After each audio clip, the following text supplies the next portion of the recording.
during this year, we've had the usual number of meetings, all the departmental meetings, liturgy, catechetics, social development, justice and peace, laity, family life. All the departments have been extremely busy. We also had one bishop going to the National Eucharistic Congress in the United States. And from all reports, that was a wonderful experience.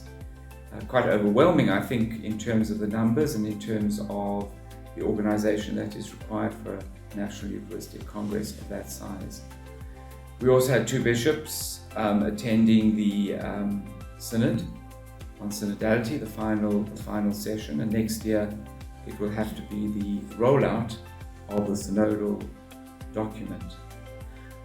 Justice and Peace has continued to work with the sick miners who are seeking really medical care for the illnesses that they picked up in working in the mines.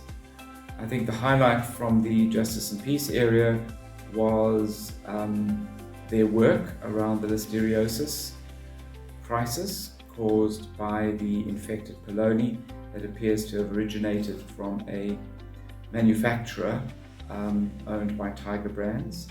Shortly after a large press conference, Tiger Brands approached the attorneys and offered to make an interim compensation for those who are sick and have the consequences, and those who have lost children.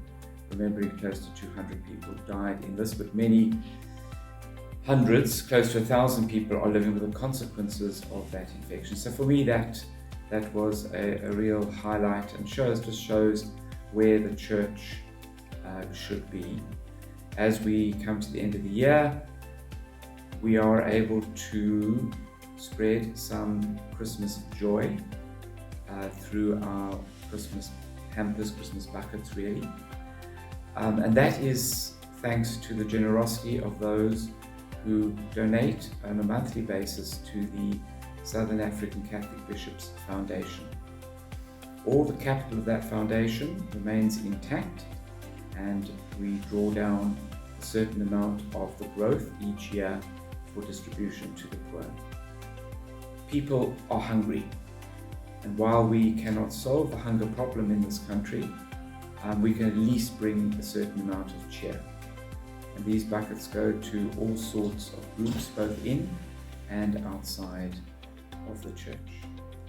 We also support a number of the works of Caritas with small donations, so that they can also, at this time of the year, see to their running costs, see to looking at new projects for next year. But the bulk of applications came for food assistance, or feeding schemes.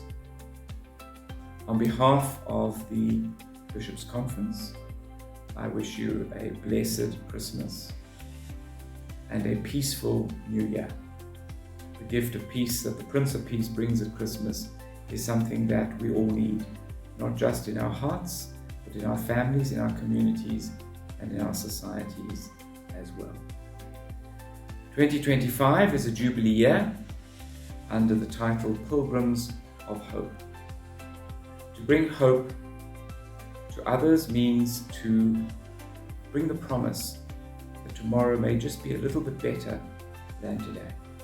And this is a real challenge for each of us in our daily lives, to spread kindness, to spread gentleness, to spread joy, to spread happiness in our interactions with one another. In a sense, to live the gospel message that Christ came to teach and to give us. 2025, besides being a Jubilee year, and hopefully there will be Jubilee celebrations organized in the various dioceses, will also be a year when we once again have to look at some of the challenges that are facing the church.